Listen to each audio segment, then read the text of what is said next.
السلام علیکم ګرانو مینوالو، زه یم ایاز اسرت د پروګرام د مرکې سره. قدرمندو، که تاسو ته یاد شي چې نیا به خپلو نوسو ته به کیسې به یې کولې،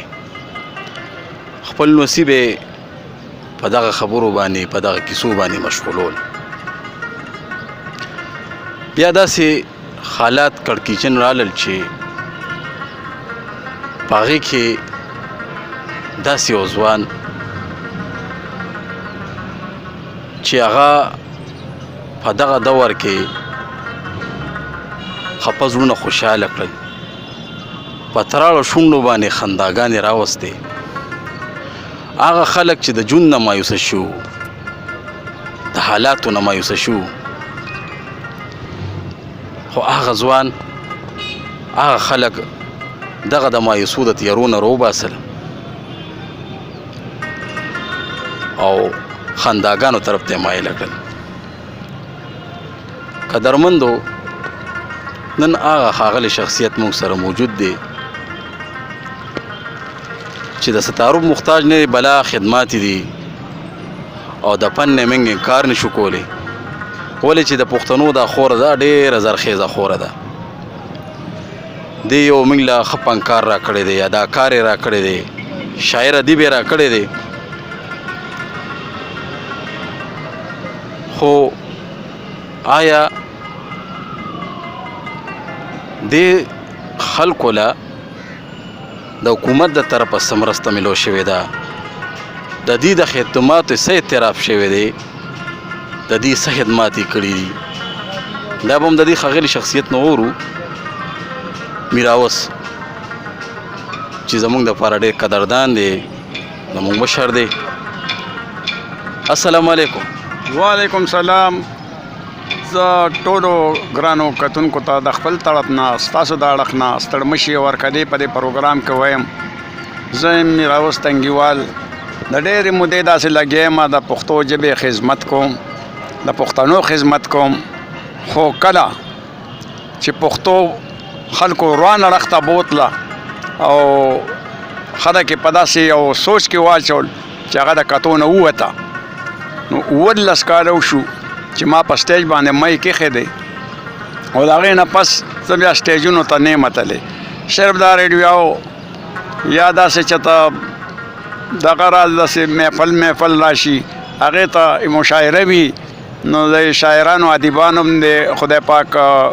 عزتو کې کله ناکله ما راغواړي او زما خپله شاعرانو سره خپل طبیعت ډېر ښه لګي. ولې زما دا مثال پکې داسې دی لکه د مالګې مسالې، زه پکې یو مالګه غونده شم. نور خو شاعران داسې شاعران دی چې حد یې کراس کړی دی. هر شاعر په خپلو دغه باندې په خپل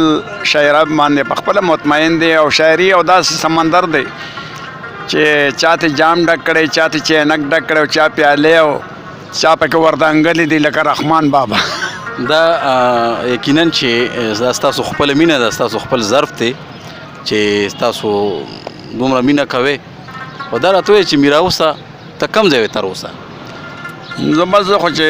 کله نه پیدا شم په دغه تنګي کې یم. او د شروع چې د ما د خپله شاعري چې دی د تنګي نه کړې وه چې 50,000 شاعري دې مخکې شروع کړې وه که نه د فنکارۍ او ګلوکارۍ ته بیا رالې؟ نه ګلوکاري ملګرکاري نه ما له اوس راځي نه مخکې مې کړې ده او نه م چې د پلار نیکه دا شی کړی دی. موږ ښه د یو ساده پښتنو کورنۍ سره تعلق لرو او دا وه چې دا ټوکې ټقالې زما د بچپن نه په سکول کې خوښې وې. لکه زموږ یو استاد راغی سکول ته، یوه جورابې توره او بله سپینه وه. نو ما ورته وویل لکه دا یو مې استاد جي وایي ولې؟ ما دا یوه جورابه دې توره او بله سپینه ده، یو غټ لوړ ورسره وغیر هلې د املا لرو بر وایي غلی شه، وایي داسې یوه جوړه مونږ کره کورم پرته ده. دا زما غلطي شوه که د هغه شو. دا خلک ډېر ما نه دا تپوس کوي چې ته دا لطیفې څنګه جوړی؟ نو ما شروعات چې دا مې جوړه کړې وه 50,000 آبادي ده زمونږ د تنګي ده. 50 پکې قامونه ما کتاب کې دی لیکلي او ټوټل زمونږ د کلي. دا د ډېر وخت شعر دی. خو اوسني کوم اوس کوم شعرونه چې ما لیکلي دي لکه په دې اوسني وخت باندې نو هغه څه داسې دي دا یو شعر مې په دغه باندې چې ملک مې کپونه او لوپټو وخوړه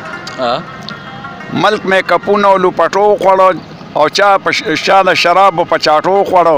او څوک چې پارټي بدلی مالدار سړی وي څوک چې پارټي بدلی مالدار سړی وي وطن هم دقسې لوټو وخوړه او بیا وایي چې پاکستان سمه د مستو کټوی ده پیروي ټول ته نه پاټو وخوړه او په نوکرو چې رشوتونه اخلي ټولې د فروټو په پیټو وخوړه او بیا وایي چې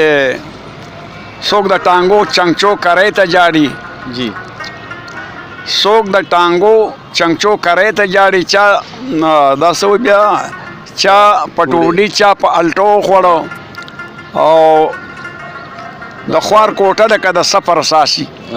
د خوار کوټه لکه د سفر ساسي د غریب حق د کوټو خوړه او عاجز پروټر کور ته بچوله یوسي او چا په خوږو مالټو خوړه او بیا وایي څوک پولاونه څوک چرګان خوري پکې میراوس تل سړو روټو وخوړه. بالکل میراوس صاحب داسې یو دغه و چې تاسو به د انډیا د ګانو نه یا به داسې یو ډېره مشهوره ګانه به شو نو تاسو به د هغې پیروډي ډېره ښکلې جوړوله یو ګانه مشهوره شوې ده یو بل هم هغه چولې کیا پیچې کیا انډیا یو غانا و بیا تاسو پښتو کې د کټ د لاندې سکه او زم مجنون د شو د کټ لاندې پزماکا باندې سو کې پزماکا باندې دا ما دی نیلم سره د کړه ودا کې شټ وای چې جرند پیکو څوک ماشینان چلوي مزدور ریړه ټانګه کوچوان چلوي او که په بازار باندې نظر واچوي نو غریب بوجه موټر بخان چلوي او په چپو چپو باران کې دریاب وچی په چپو چپو باران کې دریاب وچی زرخمان چې کمپیوټر ته کله کینم نو خوشحال خان خټک بجلی را باندې بوزي دا راته وایي میراوس صاحب چې شاعري د کوم وخت نه کوي؟ شاعري سره د شورو نه چې په ټلویزیون په سکرین په دنیا باندې پاکستان کې نه په بین الاقوام کې د منشیاتو خلاف اولنې قدم دا مې خېدی صحیح زمانه وروسته بیا ډېر ځان پوډریان او څه خو چې ما کوم نمونه کوم دغه ګیټ اپ په جوړ کې که نه نو دا 2.5 کاله ما چلولی دی او زه به دا ووایم چې زما یو ورور هغه دومره نشه کوله هغه نه خدای پاک هغه د مولا جوړ کړی دا ټلویزیون خو یوازې مونږ کره نو هر چا کرو چاته نه عبرت اغشت دی زم چې په لکو خلک په خدای پاک زما د لاسه د نشو نه اړولي لکه نشانو لطیفه به مې مووې لکه یو نشی بل نشی ته وي هغه ما ته چې د جمعې مونځ کوو هغه د سر وزوه نابل ورته وي یاره که خدای مې ایمان نه خطا کړي ما ته اتوار ښکارېده داسې یو پوډري په یو مقبره کې جړل یو قبر ته لوی لوی چغې واله دا پاسه په یو سړی راغی ورته یې دا د چا قبر دی ته چې ورته جاړې وایي نه که دا مې د پلار قبر دی هغه ورته یې دا خو ډېر ورکوټې قبر دی وایي نه دی ډېر ماشوم مړو که نه نو داسې یو نشی بل نشی ته وی هلکه تا د لومبړې مخ لیدلی دی هغه ورته یې نه والله نه مخ ته کتو شیشې ورکړم وایي دی خپل مخ ته وګوره بیا ورسره هغسې ګانه بم وه لکه زه چې کله مړ شم ما تورې جامې واغونده ما زه چې سخر پاسم دومره نشه وکړم زما په دیکو لوړو کو جوروي زه چې سخر پاسم یو پوڼی پوډر کړم لاړ شم مقبرې ته زه ځان خبر رابر کړم بیا دروازې غلا کوو چرګو کو کونتروي نو زما په دیکو لوړو کو جوروي نن سبا ډېره مونږه ټول په جنا پار کې یو ناست یو دیوالونو ته وروره په قطار کې یو داسې یو زړه چیړه تو زمونږ د سره وي نو زما په دیکو لوړو کو جوروي ګیر چاپېره ګورئ ښار کې رڼاګانې دي دا د پوډریانو واړه د باغانې دي نو شمې راته ټوله شپه بلې تر سهره وي نو زما په دیکو لوړو کو جوروي ملاستیو په پټ پات باندې ټوله شپه چنې ته مونږ وړې وي که جمې وي همدغه رنګ ګرمې ته مونږ نو نورو نصیحت د چا یو زمونږ خبره وي نو زما په دیکو لوړو که جوروي نن سبا یو ګانه ډېره پیوروډي ما ته ډېره اساني